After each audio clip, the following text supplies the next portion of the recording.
नमस्कार. आजच्या व्हिडिओत बघायचं आहे तर 10वी गणित भाग 2 त्याच्यामधला सराव संच 6.1 मधला प्रश्न क्रमांक 6वा त्याच्यामधला 11वा गणित काय दिलं सेक चा चौथा घात a कंसामध्ये 1 वजा साईनचा चौथा घात a कंस पूर्ण वजा 2 टॅन वर्ग a बरोबर 1 हे एक आपल्याला काढायचं आहे. ह्याचं उत्तर डाव्या बाजूवरून आपल्याला उजवी बाजू सिद्ध करायची आहे. तर पहिले आपण डावी बाजू लिहून घेऊया. तर डावी बाजू लिहून घेतली. आता हे थोडं कठीण गणित आहे त्याच्यामुळे तुम्ही नीट लक्ष द्या. ओके, आता आपण काय करूया, हे जे साईनचा चौथा घात आहे याची आपण फोड करूया. फोड कारण फोड का करायची आहे, कारण इकडे आपल्याला कॉस आणायचं कसं पण करून. कॉस जर आलं तर आपण सेकचं कॉस रिलेटेड असलेलं सूत्र वापरू शकतो त्याच्यासाठी. आता इकडे आपल्याला a वर्ग वजा b वर्गाचं सूत्र वापरायचं आहे. त्याच्यासाठी आपण साईन वर्ग a कंसाचा वर्ग ओके असं लिहूया वजा 2 टॅन वर्ग a. आता इथे आपण सूत्र वापरू शकतो a वर्ग वजा b वर्ग. काय तर याचं उत्तर पहिल्या कंसामध्ये a अधिक b म्हणजे a अधिक साईन वर्ग a आणि दुसऱ्या कंसामध्ये काय तर a वजा b a वजा साईन वर्ग a वजा 2 टॅन वर्ग a. ओके, आता बघा सेकचा चौथा घात a. आता a वजा साईन वर्ग a म्हणजे काय, कॉस वर्ग a. त्या आपण इकडे लिहूया कॉस वर्ग a. मिळाला आपल्याला कॉस, त्याच्यासाठी आपण फोड केली. तर दुसऱ्या कंसामध्ये 1 अधिक साईन वर्ग जसं तसं लिहूया आणि हे पण 2 टॅन वर्ग आहे जसं तसं लिहूया. आता इकडे ज्या सूत्राचा आपण वापर केला तो आपण इकडे लिहूया. काय केलं, 1 वजा साईन वर्ग आहे म्हणजे काय, कॉस वर्ग आहे. ओके, ह्या सूत्राचा आपण होते वापर केला. आता आपण सेकचं सूत्र वापरूया. ओके, कॉस रिलेटेड असलेलं सेकचा चौथा घात a म्हणजे काय, सेक म्हणजे काय आधी 1 भागिले कॉस. आता सेकचा चौथा घात असल्यामुळे कॉसचा पण चौथा घात असणार आहे गुणिले कॉस वर्ग आहे आणि बाकी सगळं जसं तसं लिहायचं.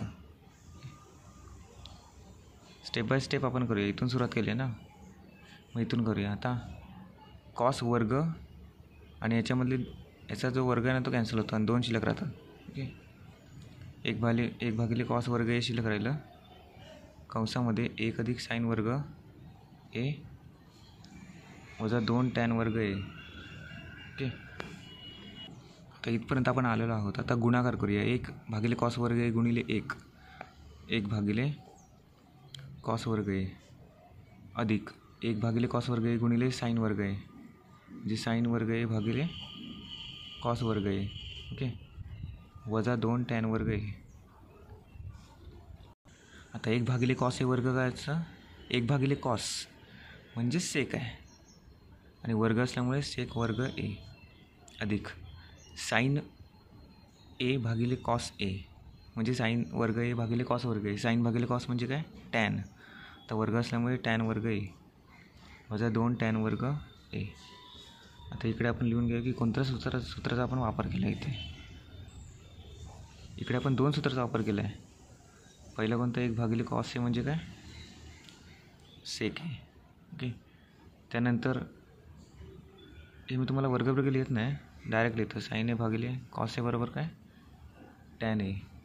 हे 2 सूत्राचा आपण इकडे वापर केला. ओके, आता हे राहून देते जसं तसं लिहूया. सेक वर्ग आहे. आता 1 टॅन वर्ग आहे इथे 1 आहे. ओके, वजा 2 टॅन वर्ग आहे म्हणजे 2 टॅन वर्ग आहे मधून 1 टॅन वर्ग गेला, किती राहिलं, 1 टॅन वर्ग आहे. ओके, 2 मधून 1 गेला, 1 टॅन वर्ग राहिला. ओके, आता हे पण एक सूत्रच आहे. इकडे पण एक फॉर्म्युला यूज होणार आहे. तिथे कोणतं आहे, सेक वर्ग आहे मायनस टॅन वर्ग आहे बरोबर काय असतं, 1 उत्तर असतं. म्हणजे सेक वर्ग थिटा वजा टॅन वर्ग थिटा बरोबर काय, 1 उत्तर असतं. ओके, म्हणजेच काय असतं ते 1 अधिक टॅन वर्ग थिटा म्हणजे काय, सेक वर्ग थिटा. ह्यालाच आपण टॅन वर्गला इथं नेलं आहे म्हणजे तो वजा झाला आहे आणि 1 उत्तर आलं आहे. ओके, तोच फॉर्म्युल्याचा आपण यूज केला आहे. तर पहिलं आपण काय केलं, इकडे हे साईनची फोड केली ज्याच्यामुळे आपल्याला कॉसपर्यंत यायचं होतं. कॉस काय यायचं होतं, कारण सेकची फोड केल्यानंतर कॉस आलं असतं म्हणून, आणि कॉस कॅन्सल झालं असतं. त्याच्यानंतर हा फॉर्म्युला इथे यूज केला, हा फॉर्म्युला हे सगळे तुम्हाला पाठ असले पाहिजे, तेव्हाच तुम्हाला गणितं येतील. ओके, धन्यवाद.